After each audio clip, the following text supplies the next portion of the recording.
한 번만 건드려도 바로 터질 것 같다라는 뜻으로 긴장감이 극도로 높은 상황에서 하나라도 잘못 건드리면 큰 문제가 될 수 있는 상황을 묘사하는 말입니다. 이 말은 무엇일까요?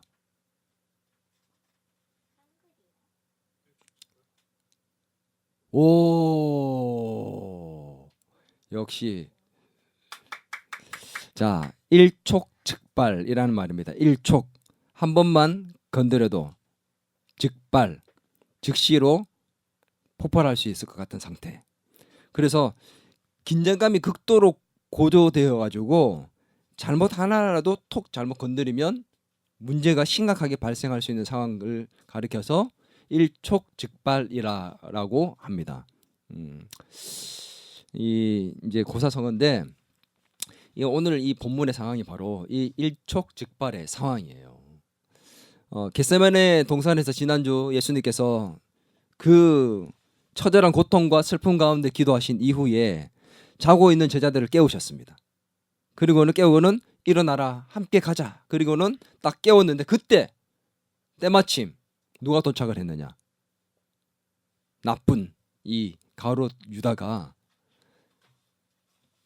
그곳에 현장에 나타났습니다. 근데 혼자 온 것이 아니라 무리들을 데리고 왔는데 대제사장들과 서기관들과 장로들이, 요한복음에 보면은 군대에서도 보낸 사람들이 있었대요. 군인들까지 같이 그렇게 무리들이 왔고, 그 무리들은 그냥 온 게 아니라 검, 칼과, 여기 보니까 몽치라고 되어 있는데 몽치는 몽둥이를 얘기합니다. 검과 몽둥이를 가지고 예수님을 잡으러 왔어요.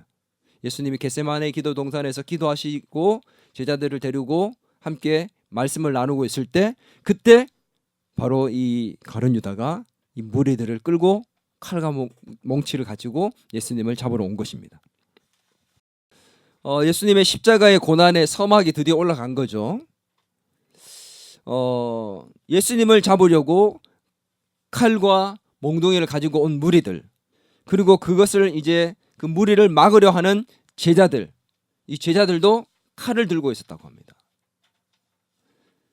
누군가 한 사람이라도 잘못 움직이면 큰일이 일어날 수 있는 바로 일촉즉발의 상황이 바로 오늘 이 본문의 현장입니다.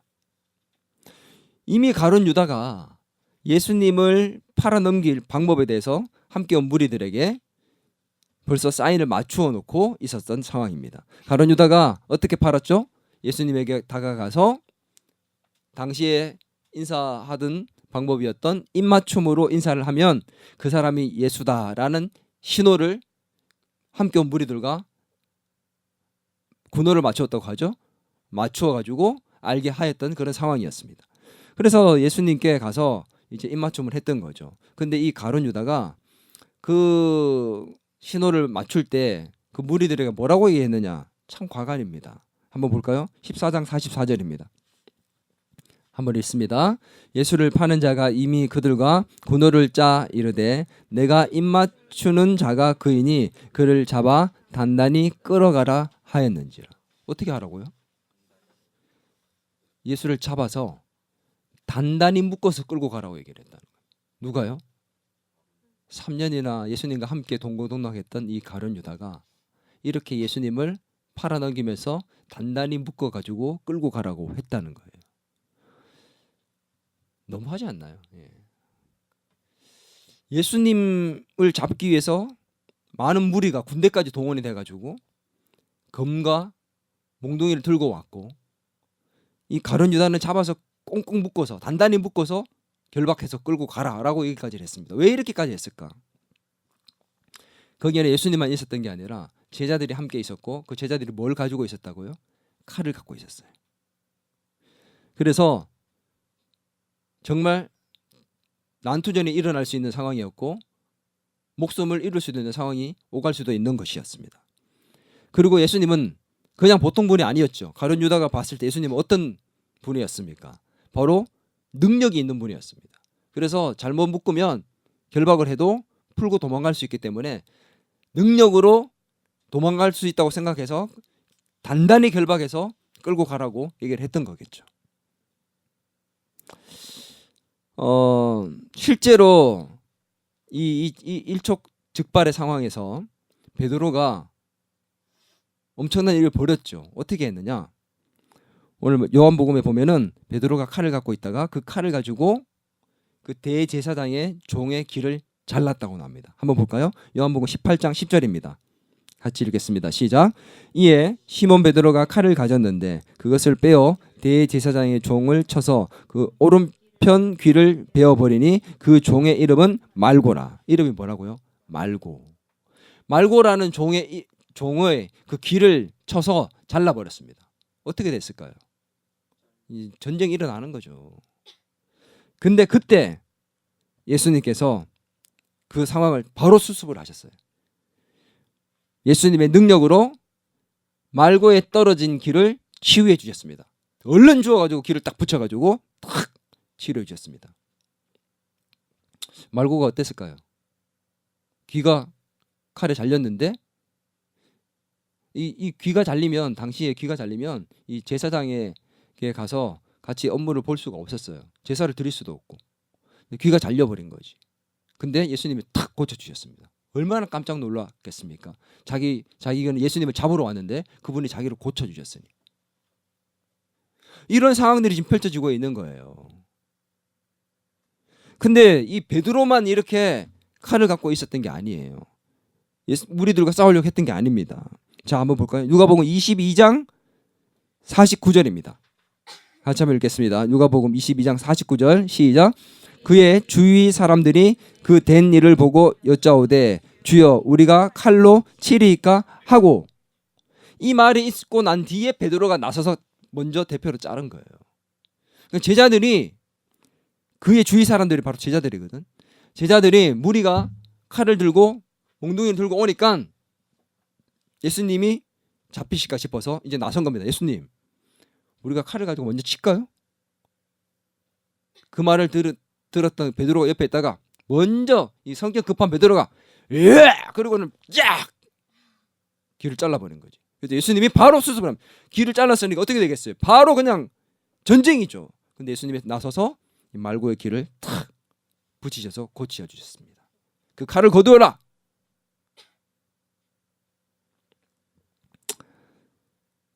예수님께서는 전혀 싸우실 생각이 없었어요.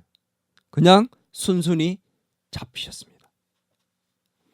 제자들은 모두 다 예수님을 버리고 도망가게 됐어요. 가룟 유다는 예수님을 팔아 넘겼고 다른 제자들은 모두 다 예수님을 버리고 도망쳤습니다. 그때 한 청년이 예수님 뒤를 따라갔어요. 배 혼입을 두르고 예수님을 잡혀가는 그 뒤를 따라가는데 자기도 잡힙니다. 그랬더니 어떻게 해요?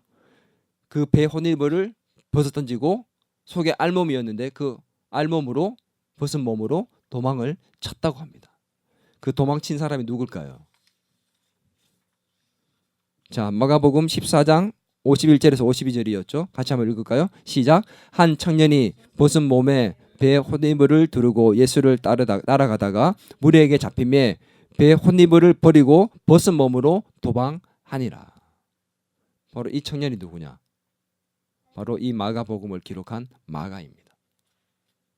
마가는 자신의 그 부끄러운 모습을 오늘 여기에 기록을 해두었습니다. 제자들도 다 예수님을 버리고 도망갔고 가룟 유다는 예수님을 팔았고 이 마가복음을 기록한 나도 예수님을 버리고 주랭랑을 쳤다. 이게 우리의 모습이었다. 라고 얘기를 하며 자기의 부끄러운 모습을 말하고 있었던 것이죠. 예수님은 함께 동고동락했던, 그리고 놀라운 가르침을 받고 기적을 경험했던 모든 제자들이 자기를 버리고 도망치는 것을 눈으로 보시게 됐습니다. 믿었던 제자들이 순식간에 모두 다 등을 돌려버린 배반의 밤이었습니다. 믿는 사람이 자기를 배신하고 떠나면 그 마음은 이루 말할 수가 없습니다. 너무 괴로워요. 사랑을 쏟고 정말 모든 것을 헌신적으로 했는데 믿었던 그들이 다 떠난다면, 그것도 가장 힘들 때, 가장 어려운 순간에 떠나버린다면 그 마음의 아픔은 이루 말할 수가 없어요. 예수님은 바로 가장 고통스러운 그 순간을 맞이하는 이때에 제자들, 믿었던 그 제자들, 가족과 같았던, 아니 가족보다 더했던 그 제자들에게 버림을 받고 또 팔림을 받고 모두 다 떠나버리는, 홀로 남게 되는 그 경험을 하시게 됩니다. 여러분, 사막에 홀로 던져진 것처럼 가장 힘들고 어려운 순간에 나 혼자라는 생각을 가지게 된 그런 경험이 있습니까? 저는 살면서 많이 경험했어요. 아무도 내 편이 아니구나. 아무도 나와 함께 하지 않구나. 나는 혼자구나. 그럴 때 혼자가 아니라고 얘기했던 사람이 있습니다. 누군 줄 압니까? 바로 사랑하는 우리 아내입니다. 사랑하는 우리 아내가 여보 내가 있잖아 이렇게 얘기했어요. 근데 살다 보면 여러분도 마찬가지예요. 정말 믿었던 사람들조차도 내가 망하고 힘들면 다 떠나버립니다. 끝났다고 생각하면 다 떠나버립니다. 그리고 아무도 남지 않아요. 홀로라고 생각할 그때 진짜 마음이 힘들거든요. 근데 이런 상황이 닥쳤을 때 사람들은요, 자포자기하거나 아니면 그 상황을 의연하게 돌파하거나 둘 중에 하나로 나타나게 되어 있습니다. 예수님은 오늘 그 힘들고 외로웠던 그 밤에 모든 상황이 너무나 긴박하고 어려웠지만 그 모든 상황을 너무도 의연하게 받아들이셨고 대처하셨습니다. 엄청난 고난이 이제 앞으로 닥쳐올 거예요. 십자가의 고난이. 당황하시지 않고 그것을 담담하게 받아들이셨던 그 예수님. 어떻게 하면 이렇게 고난과 위기가 닥쳐올 때에 이 긴박한 이 위기와 고난의 순간을 당황하지 않고 의연하게 대처할 수 있을까? 여러분도 마찬가지입니다. 여러분 살다가 어떤 큰일을 겪을 때, 고난과 위기와 어려움을 겪을 때 당황하지 아니하고 그 고난과 위기의 순간들을 정말 의연하게 멋지게 이겨낼 수 있는 방법, 여러분 궁금하지 않습니까? 오늘 말씀 속에 그 비결이 담겨져 있습니다. 한번 따라하겠습니다. 하나님의 뜻을 분명히 알아야 합니다. 하나님의 뜻을 명확하게 알면 우리가 의연하게 그 고난과 위기의 순간을 넘길 수가 있습니다. 예수님이 잡히시던 그날 밤에 예수님의 모습과 제자들의 모습은 너무도 대조되는 모습이었어요. 가룟 유다가 예수님을 팔아넘기기 위해 와서 예수님에게 입맞춤으로 인사했을 때 왜 입맞춤을 하는지 예수님은 이미 알고 계셨습니다. 누가복음 22장 48절입니다. 자, 22장 48절 같이 한번 읽겠습니다. 한 목소리로 읽습니다. 시작. 예수께서 입을 맞추려고 가까이 하는지라 예수께서 이르시되 유다야 내가 입맞춤으로 인자를 파느냐 하시니.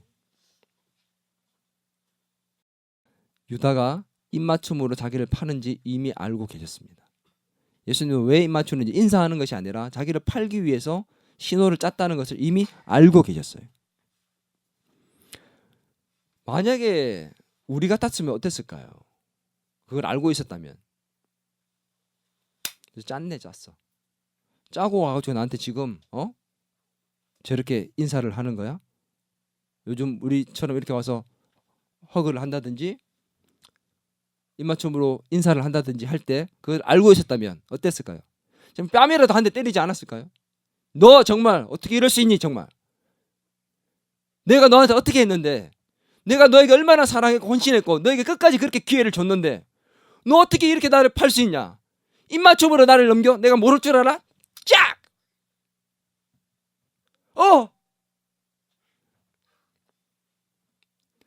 잘못했습니다. 이렇게 돼야 되는 게 정상적인 상황 같은데 예수님이 그 상황을 다 알고 계시면서 어떻게 행동하신 줄 아십니까? 우리처럼 그렇게 감정적으로 대응하시지 않았습니다. 26장 50절 마태복음 26장 50절입니다. 예수님께서 어떻게 했느냐? 오늘 이 본문의 내용은 있잖아요. 마태복음, 누가복음, 요한복음, 마가복음 전체를 다 봐야지만 정확하게 그 상황들을 알 수 있어요. 각자 이 성경의 기자들이 자기가 본 것들을 다 기록을 했는데 그게 딱 짜맞춰집니다. 마태복음 26장 50절 예수님이 뭐라고 했느냐? 예수께서는 친구여 내가 무엇을 하려고 왔는지 행하라 이렇게 얘기합니다. 친구여 네가 무엇을 하려고 왔는지 행해라. 입 맞출 때 다 알고 계시면서 그렇게 말했습니다. 네가 하고 싶은 대로 네가 하려고 했던 것을 행해라. 그렇게 얘기를 하셨습니다. 이 일촉즉발의 긴박한 상황 속에서 인간적으로 반응하지 않고 어떻게 이렇게 차분하게 대처할 수 있었을까? 그 이유를 마가복음 14장 49절에서 말씀해 주고 있습니다. 한 목소리로 우리 그 내용을 깊이 생각하며 읽겠습니다. 14장 49절입니다. 시작. 내가 날마다 너희와 함께 성전에 있으면서 가르쳤으되 너희가 나를 잡지 아니하였도다. 그러나 이는 성경을 이루려 함이니라 하시더라. 뭐 때문에요? 성경을 이루려 합니다. 이게 무슨 말이냐? 예수님은 성경의 뜻을 알고 계셨고 하나님의 뜻이 무엇인지 알고 계셨습니다. 자기를 향한 하나님의 뜻과 자기에게 있는 하나님의 그 주신 사명이 뭔지를 너무도 잘 알고 계셨기 때문에 가룟 유다가 팔려고 했고 입맞춤을 했고 제자들이 다 배반하고 도망갔고 무리들이 자기를 칼과 몽둥이를 갖고 잡으러 왔지만 거기에 대해서 당황하지도 않고 놀라지도 않고 의연하게 받아들이시고 유다에게는 네가 하려고 하는 것을 행해라 라고 얘기하시면서 어떻게 해요? 그냥 그 상황에 대해서 담담히 받아들이셨다는 겁니다. 왜요? 하나님의 뜻을 아셨기 때문에. 나를 향한 하나님의 뜻을 아셨기 때문에. 따라합니다. 나를 향한 하나님의 뜻을 알면 담담히 이겨낼 수 있습니다.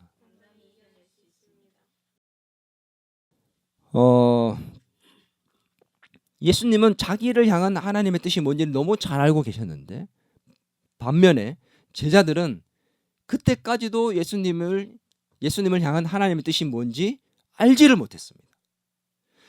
계속 바로 전까지만 해도 누가 더 높은 위치에 올라갈까에 대해서 다툼했던 게 바로 예수님의 제자들이었어요. 하나님의 뜻을 아는 사람과 모르는 자들의 차이가 바로 이렇게 대조적으로 나타나는 겁니다. 제자들은 예수님을 3년이나 따라다니며 가르침을 받고 훈련을 받았습니다. 왜 가르침을 받고 왜 훈련을 받고 따라다녔나요? 그렇게? 내가 더 하나님께 크게 쓰임받기 위해서, 내가 하나님의 사명을 감당하기 위해서, 내가 예수님을 정말 더 닮아가고 예수님을 위해서 내가 헌신하기 위해서가 아니에요. 내가 더 높은 위치에 올라가고 내가 더 돈을 많이 벌어서 내가 더 잘 되어서 그러면 하나님이 기뻐하시겠지. 그렇게 가르침을 받고 훈련을 받았던 이유가 더 높이 되고 더 높이 높은 자리에 앉고 더 많이 돈을 벌어서 내가 더 잘 되기 위해서. 그 은연중에 깔려있는 겉으로는 하나님을 위해서 하는 것처럼 예수님을 따라다니고 있었지만 실제로는 그 훈련받고 가르침을 임하고 이 모든 것들이 자기를 위한 것들이에요. 오늘 우리도 마찬가지일 수 있습니다. 예배드리고 가르침을 받고 훈련을 받고 예수님을 따르고 있는 이 모든 것들이 어쩌면 하나님이 아니라 나에게 초점이 맞춰져 있을 수 있는 이 제자들의 모습. 자신들을 향한 하나님의 뜻이 무엇인지 모르고 예수님을 향한 하나님의 뜻이 무엇인지 몰랐기 때문에 오늘 이렇게 대조적으로 행하고 있는 것입니다. 그러나 예수님은 분명히 아셨습니다. 이 땅에 높아지기 위해서 오신 것도 아니었고 겸손히 섬기기 위해 오셨고 십자가에 죽기 위해서 오셨다는 그 사실을, 하나님의 자신을 향한 그 뜻과 사명을 너무도 분명히 아셨기 때문에 이 일촉즉발의 이 긴박한 상황 속에서 당황하지 않고 의연하게 대처하시고 이 상황을 넘길 수가 있었던 것입니다. 여러분, 우리에게는 앞으로 누구에게나 고난과 위기가, 긴박한 상황이 다가올 수 있습니다. 그때 그 상황을 향하신, 나를 향하신 하나님의 뜻이 무엇인지 우리가 그것을 알아야지만 우리가 그 상황을 의연하게 대처하고 이기고 넘길 수 있을 것입니다. 아멘. 그러기 위해서 우리는 매일매일 하나님 말씀 앞에 서 있어야 돼요. 우리가 하나님의 말씀 앞에 서 있는 훈련이 되어 있지 않으면 힘들고 어렵고 고난과 위기가 닥쳐올 때 그 순간 멘붕이 오고 무너져 버립니다. 그런데 우리가 그런 훈련이 되어 있으면 그 순간 우리는 하나님 말씀 앞에 나아가서 오늘 이 상황을 향하신, 나를 향하신 하나님의 뜻이 무엇인지를 찾게 되고 그것을 발견하여 넘길 수 있게 됩니다. 우연하게, 담담하게, 멋지게 이길 수 있게 되는 것입니다. 아멘. 오늘 저와 여러분이 그런 멋있는 인생을 살았으면 좋겠습니다. 어떤 상황 속에서도 벌벌 떨고 멘붕이 와서 주저앉는 자들이 아니라 그 상황 속에서 하나님의 뜻을 찾고 그 하나님 뜻대로 하늘에 주신 하나님께서 주시는 그 평안을 경험하며 의연히 이길 수 있는 저와 여러분이 될 수 있기를 주의 이름으로 축원합니다. 두 번째로 따라합니다. 환경으로 인해 흔들리지 않아야 합니다. 얼마 전 바로 전이었죠. 6월절 만찬의 자리를 끝나고 겟세마네 기도 동산으로 가셨으니까 이 6월절 만찬의 자리에서 베드로와 제자들이 뭐라고 얘기했습니까? 내가 예수님과 함께 죽을지언정 예수님을 절대 부인하지 않겠습니다라고 얘기했습니다. 한번 볼까요? 마가복음 14장 31절 베드로가 뭐라고 얘기했는지 한번 보겠습니다. 시작. 베드로가 힘있게 말하되 내가 주와 함께 죽을지언정 주를 부인하지 않겠나이다 하고 모든 제자도 이와 같이 말하니라. 베드로와 모든 제자가 죽으면 죽었지 우리가 예수님 부인하지 않습니다. 절대 그런 일 없어요. 걱정하지 마세요 라고 힘있게 말했습니다. 그때 당시에 진심이었겠죠. 그런데 예수님이 순순히 잡힐 그때에 제자들은 모두 다 예수님을 버리고 도망쳤습니다. 마가복음 14장 50절에 보니까 제자들이 다 예수를 버리고 도망하니라. 한 명도 예수님을 막으려 하지 않고 예수님을 지키려 하지 않고 예수님과 함께 하지 않았습니다. 자기 살 길 찾아서 다 도망쳤습니다. 그 눈앞에서 가룟 유다는 예수님을 팔았고 제자들은 다 도망하는 그 순간 인간적인 눈으로 볼 때 얼마나 실망스럽고 그 마음이 낙심이 되었겠습니까? 너무도 실망스럽고 힘든 순간이었을 겁니다. 삶의 가장 힘든 순간에 가장 믿었던 사랑했던 제자들로부터 배반받고 또 팔림을 당하고 그렇게 도망치는 모습을 보는 그 낙심된 그 상황 얼마든지 다 가는구나. 나만 남았구나. 낙심하고 주저앉을 수 있는 상황이죠. 그러나 예수님은 하나님의 뜻을 알고 계시면서 그 가운데서 그 낙심된 상황을 보시지 않았어요. 이것이 중요합니다. 우리는 인간이기 때문에 하나님의 뜻을 알고 있으면서도 상황이 힘들어지고 낙심된 상황이 오면 그 상황에 매몰됩니다. 왜냐하면 그 상황을 보기 때문에 그 상황이 더 크게 보이기 때문에 묻혀버려요. 베드로가 무리를 걸었습니다. 여러분 무리를 걷는 게 보통 일이 아니잖아요. 여러분 한 발자국이라도 물 위에 설 수 있습니까? 근데 베드로는 물 위를 걸어봤던 사람이에요. 그 물 위를 걸었으면 얼마나 놀라운 일입니까? 우와! 내가 물 위를 걷다니 정말 하나님이시군요. 살아계시군요. 엄청난 능력이시군요. 나는 이제 주를 위해서 목숨을 바치겠습니다. 그래야 되는데 물 위를 걷고 있으면서 그 기적을 경험하고 있는 그 순간에 어리석은 베드로가 뭘 봤습니까? 휘몰아치는 역풍을 보게 됩니다. 바다 위에 휘몰아치는 그 바람을 보고 베드로는 어떻게 해요? 그 순식간에 그 기적의 자리를 경험하고 있는 그 순간에 그 기적의 순간에 바다에 빠져서 죽을 지경에 이르렀던 게 바로 베드로였습니다. 이게 우리의 어리석은 모습이에요. 하나님께서 수많은 기적을 경험하게 하시고 기도 응답을 주시고 놀라운 일들을 우리의 삶에 펼치시지만 그런데 그 순간에도 우리는 뭘 봅니까? 낙심된 상황, 환경, 어려운 상황 그것을 바라보면서 우리는 그 상황에 매몰되고 빠져드는 것이 바로 우리의 연약한 모습이라는 거죠. 오늘 우리가 고난과 위기의 상황에서 그 낙심된 상황을 보지 않고 하나님의 뜻을 바라보며 주님이 주시는 주님의 능력을 바라볼 수 있다면 정말 전능하신 하나님의 능력을 바라볼 수 있다면 우리는 그 상황을 의연하게 이겨내게 될 줄 믿습니다. 하나님 전능하신 분입니다. 믿습니까?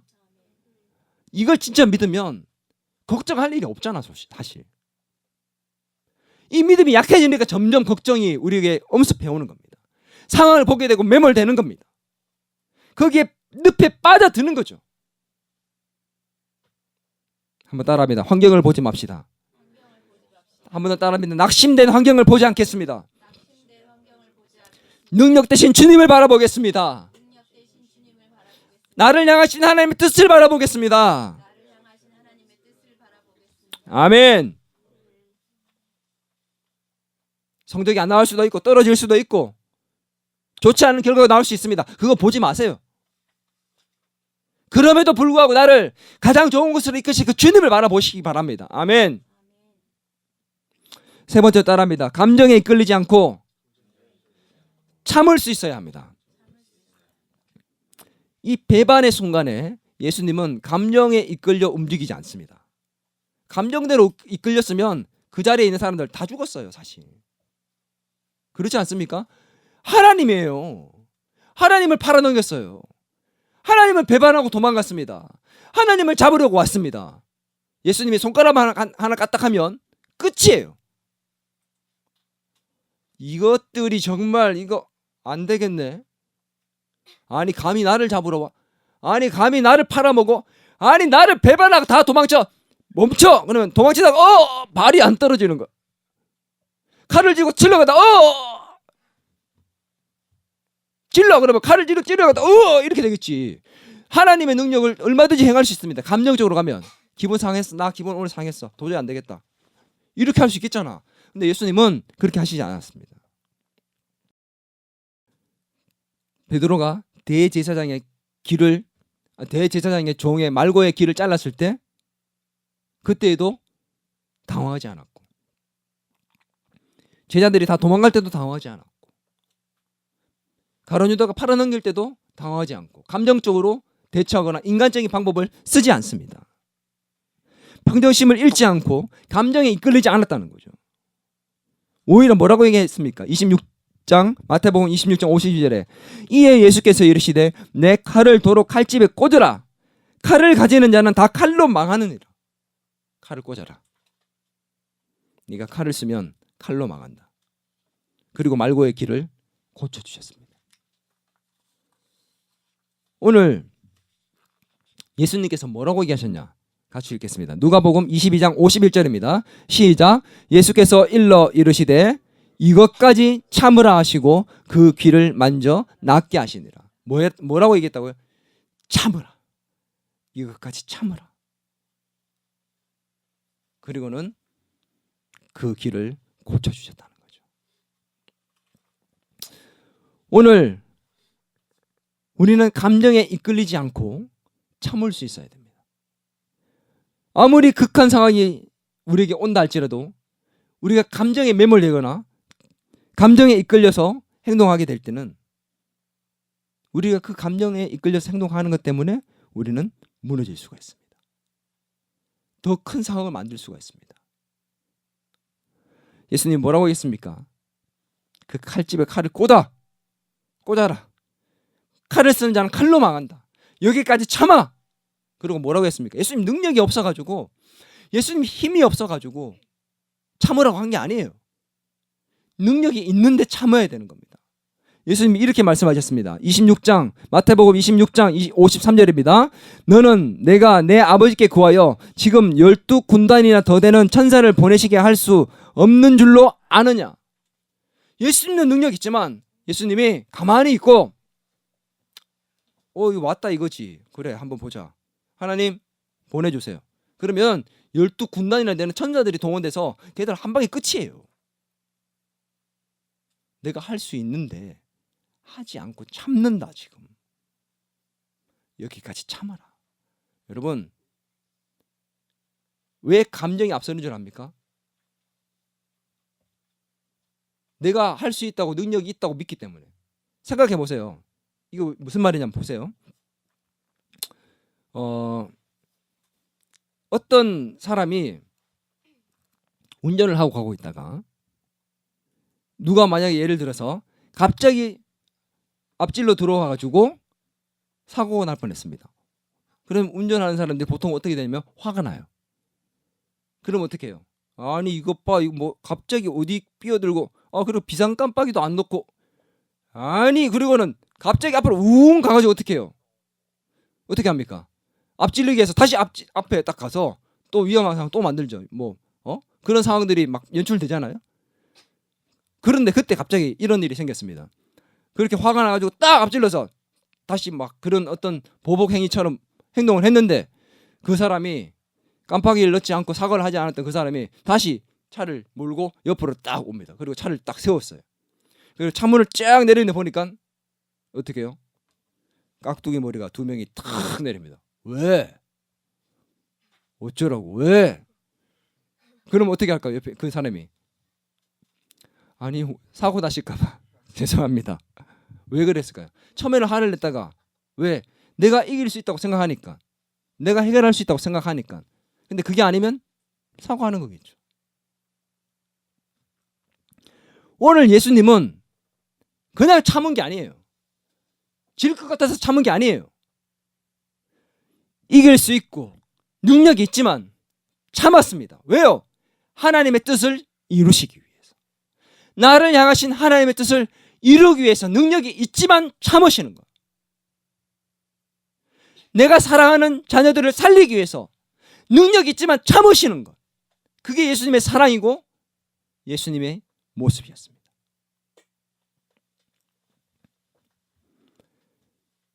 제자들은 참지 못했죠. 감정적으로 인간적인 방법을 써서 칼을 쓰려 했고 말고의 귀를 잘랐습니다. 예수님은 이렇게 인간적인 방법이 아닌 평정심을 유지하시면서 오늘 이 상황을 의연하게 대처하셨습니다. 하나님의 뜻을 이루시기 위해. 여러분, 제자들이 이런 위기의 상황과 환경 앞에서 무너지고 예수님을 버리고 도망했던 결정적인 이유가 뭔 줄 아세요? 바로 앞에 어떤 일이 있었어요? 지난주 겟세마네 기도 동산에서 예수님은 그렇게 기도하시면서 하나님의 뜻을 받아들이셨고 제자들은 그렇게 깨어 기도하라고 했는데 기도하지 않고 잠을 잤습니다. 기도의 실패가 오늘 이 제자들의 실패로 이어진 것입니다. 하나님의 말씀 뜻 앞에 서 있어서 하나님의 뜻이 무엇인지 분명히 알지 못하고 기도에 실패하니까 이 고난과 위기의 순간에 일촉즉발의 그 긴박한 순간에 결국 인간적인 감정에 휩쓸리고 환경에 무너지고 예수님을 배반하고 버리게 되는 이런 엄청난 일이 벌어지게 되는 것입니다. 남의 일일까요? 우리도 마찬가지일 수 있습니다. 우리도 상황이 무너지면 환경 때문에 무너지고 낙심되고 어려운 일들이 생겼을 때 얼마든지 예수님을 버리고 도망하라는 그런 마음들이 생길 수 있습니다. 예수님 왜 내 기도를 들어주시지 않습니까? 왜 내가 더 잘 되지 않습니까? 왜 내가 돈을 더 많이 못 법니까? 왜 내가 더 높은 위치에 못 올라갑니까? 왜? 주님 정말 계신 겁니까? 가룟 유다가 그래서 떠난 겁니다. 그래서 버린 겁니다. 그래서 판 겁니다. 여러분 뭐 때문에 예수님을 따르고 있습니까? 뭐 때문에 훈련받고 뭐 때문에 예배드리고 왜 예수님을 이렇게 따르고 있나요? 오늘 우리는 우리를 향하신 하나님의 뜻을 알고 그것을 이루기 위해서 예수님을 따르는 자가 되어야 될 줄 믿습니다. 우리는 그래서 말씀 앞에 서야 합니다. 기도의 자리에 서야 합니다.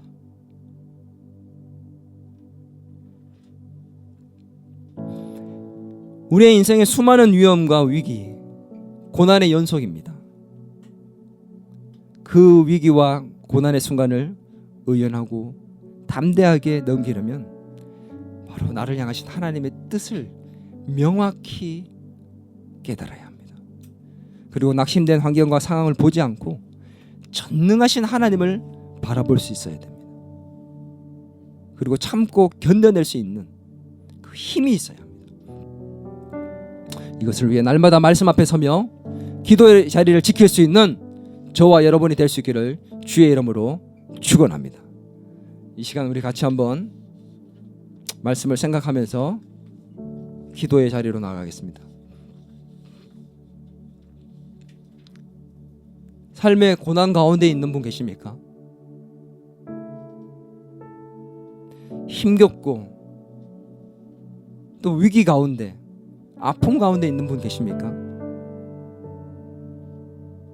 오늘 이 시간 이 상황 가운데 이 상황을 주신 그 하나님 뜻이 무엇인지를 찾을 수 있는 오늘 저와 여러분이 될 수 있도록 같이 기도하기를 원합니다.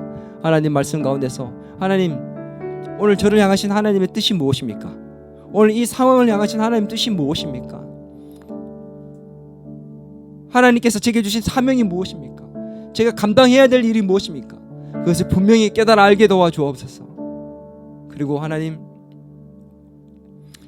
상황 때문에 내가 상황을 바라보면서 무너지지 않게 도와주시고 인간적인 감정에 휩쓸려 일을 그르치지 않도록 도와달라고. 하나님, 오늘 이 상황 속에서 낙심되고 힘든 그 상황 속에서, 고난과 위기의 그 상황 속에서 예수 그리스도를 바라보며 능력 되신 주님을 바라보며 나를 향하신 하나님의 뜻을 바라보며 기도의 자리에서 승리할 수 있는 자가 되게 도와달라고 우리 합심하여 한번 기도하며 나가겠습니다. 저를 따라합니다. 주여 은혜를 주옵소서. 주여 은혜를 주옵소서. 주여 은혜를 주옵소서. 기도하겠습니다. 하나님 아버지, 우리에게 은혜를 주옵소서. 하나님의 놀라운 은혜가 우리 모두에게 있기를 간절히 소망합니다. 주님, 주님이 잡히신 그날 밤 주님의 그 유연하셨던 그 모습들 속에서 오늘 우리 또한 어떻게 고난과 위기의 순간에 하나님 그것들을 의연하게 이겨낼 수 있을지를 바라봅니다. 하나님의 뜻을 분명히 아는 자들이 되게 도와주옵소서. 나를 향하신 이 고난의 순간에, 위기의 순간에, 힘들고 어려운 이 순간에 이 상황을 향하신 주님의 뜻이 무엇인지, 나를 향하신 하나님의 뜻이 무엇인지 분명히 깨달아 알 수 있는 자들이 되기를 원합니다. 말씀 앞에 서게 해주시고 그 하나님의 뜻을 분명히 깨달아 알 수 있는 자가 되기를 도와주옵소서. 하나님 아버지, 불쌍히 여겨주옵소서. 하나님, 환경을 바라보지 않게 하여 주옵소서. 낙심되고 무너진 그 환경을 바라보지 않게 도와주옵소서. 절망적인 환경이 아니라 능력 되신 주님을 바라보게 하여 주시고 나를 향하신 하나님의 뜻을 바라볼 수 있는 자가 되기를 원합니다. 주여 은혜를 베풀어 주시옵소서. 하나님 아버지, 인간의 감정에 휩쓸리지 않게 하여 주옵소서. 낙심된 상황 때문에 무너진 그 상황에 감정이 이끌리지 않게 도와주시고 온전히 하나님의 뜻대로, 하나님의 뜻대로 하나님 받을 수 있는 자들이 될 수 있도록 도와주옵소서.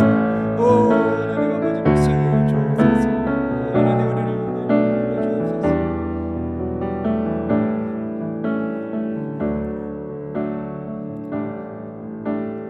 고단한 인생길, 힘겨운 오늘도 예수 내 마음 아시네.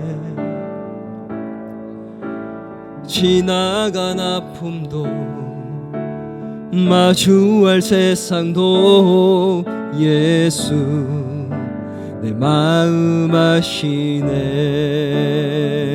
믿음의 눈 들어 주를 보리. 이 또한 지나가리라.